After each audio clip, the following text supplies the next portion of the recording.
আসসালামু আলাইকুম প্রিয় ফরেক্স ট্রেডার বন্ধুগণ, সুইগেন বেসিক ট্রেডিং চ্যানেলটি আপনাদের স্বাগতম। আজকে আমরা ফরেক্সের আরেকটি ভিডিও নিয়ে আপনার সামনে হাজির হয়েছে, যেটাতে আমরা আজকে মার্কেট অ্যানালাইসিস করে দেখব কোনো এন্ট্রি পজিশন আছে কিনা সেটা নিয়ে কথা বলবো, বিশেষ করে গোল্ড পেয়ারটিতে। আর যারা আমাদের সাথে কপি ট্রেডিং করতে চান চাইলে আমাদের কপি ট্রেডিংয়ে যুক্ত হতে পারেন।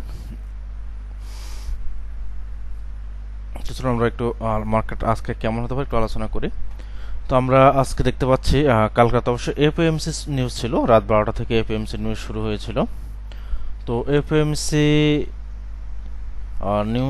নিউজের সময় মার্কেট কিছুটা ডাউন ক্রিয়েট করেছে। আমরা যদি এখানে দেখি এফওএমসি নিউজের সময় কালকে রাত 12টায় মার্কেট কালকে দিনে যদি আপনারা আমার অ্যানালাইসিসটা দেখেন যেটা দিয়েছেন, সেখানে মার্কেট আপ ট্রেন্ডের দিকে ব্রেকআউট করছে, অর্থাৎ মার্কেট ডাউন ট্রেন্ড শেষ করে আপ ট্রেন্ডে যাচ্ছে। কিন্তু এফওএমসি নিউজের পরে মার্কেট ডাউনে চলে আসে। তো আসার পরে আমরা লস আছে, প্রায় $60 মতো লস আছে এখানে। তো আমাদের যে টার্গেট ছিল, যে অ্যাসেল যে টার্গেট ছিল, এটা কিন্তু আমাদের প্রিভিয়াস ডাউন জোনের নিচে হচ্ছে আমাদের স্টপ লসটা আছে। তো আমরা আশা করছি মার্কেট আবার নিউজের সময় মার্কেট ডাউন আসলো, আবার মার্কেট ঘুরে আপ ট্রেন্ডের দিকে যাবে, যেহেতু আমরা এখানে আপ ট্রেন্ড কনফার্মেশন পেয়েছি। ঠিক আছে, তো এখন গোল্ড কি হতে পারে, এফএমসি নিউজের পরে গোল্ড কি হতে পারে সেটাতে আমরা একটু আলোচনা করি। মার্কেট ইতিমধ্যে ডাউন ট্রেন্ড ছিল, ডাউন ট্রেন্ড থাকার পরে মার্কেট আবার আপ ট্রেন্ড, এখানে আপ ট্রেন্ড কনফার্মেশন দিয়ে মার্কেট আবার নিউজের সময় ডাউন ট্রেন্ড হয়ে গেছে।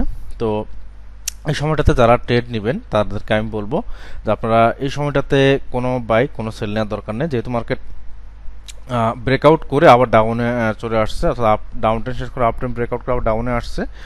সেহেতু আমাদের টার্গেট থাকবে মার্কেট 3970.21 যদি ব্রেকআউট করে আবার আপ হয়ে যায়, তাহলে সেক্ষেত্রে আমরা ব্যয়ের জন্য প্রস্তুতি নেব, অথবা যদি 3887.33 সেটাকে ব্রেকআউট করে ডাউনে, তাহলে সেক্ষেত্রে আমরা সেল ট্রেড নেব।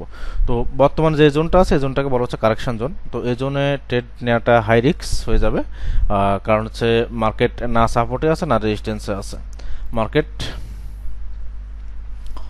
সাপোর্ট এবং রেজিস্ট্যান্সের মাঝখানে আছে। ঠিক আছে, তো আপনি যদি এখান থেকে এখন সেল নিলে দেখবেন যে এখান থেকে সেল নিচ্ছে, মার্কেট একটু আপ হয়ে গিয়ে আপনার আসল খেয়ে আবার পড়ে গেছে।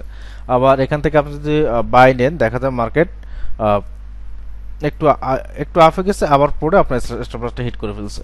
তো এই জন্য এটা হচ্ছে যে কারেকশন জোনের মোটামুটি একটা মাঝখানে মার্কেট আছে। তো এই সময়টাতে ট্রেড নেওয়া যাবে না, টার্গেট থাকবে 3970.21 ব্রেকআউট করলে বাই পজিশন থাকবে। তখন আপনি শর্ট টার্মে ট্রেড করুন আর লং টার্মে ট্রেড করুন, তখন আপনি অবশ্যই বাই ট্রেডটা নেবেন। আর যদি 3887 ব্রেক করে তার নিচে যায় তাহলে সেল নেবেন। তখন যেই আপনার যে ট্রেডিং স্ট্র্যাটেজি কাজ করুন সেটা যদি সেল বলে সেল নেবেন। আর বর্তমান পরিস্থিতিতে কোনো অর্ডার নেওয়ার দরকার নেই। আর আমরা দেখতে পাচ্ছি কোনো নিউজও আজকে সেরকম আর কোনো নিউজ নেই, ইউরোতে নিউজ আছে। তো আমরা যেহেতু ইউএসডি বেস্ট ট্রেড করে থাকি, ইউএসডির সাথে রিলেশনশিপ যে পেয়ারগুলো আছে ওগুলো নিয়ে আমরা কাজ করি, সেহেতু আমাদের আর দরকার নেই অন্য কোনো নিউজ থাকলে সেটা আমাদের এত বেশি ইফেক্ট পড়বে না। তো আজকের অ্যানালাইসিস গোল্ড যদি আমরা অ্যানালাইসিস করি, আজকে গোল্ড পেয়ারের অ্যানালাইসিস হচ্ছে গোল্ড মার্কেট আপট্রেন্ড মুডে আছে। আপট্রেন্ড মুডে গতকাল ব্রেকআউট করেছে, আপট্রেন্ড মুডে আছে। আপট্রেন্ড মুডে থাকার পরে নিউজ টাইম মার্কেট ডাউন হয়েছে, যার কারণে মার্কেট একটু কারেকশন করছে।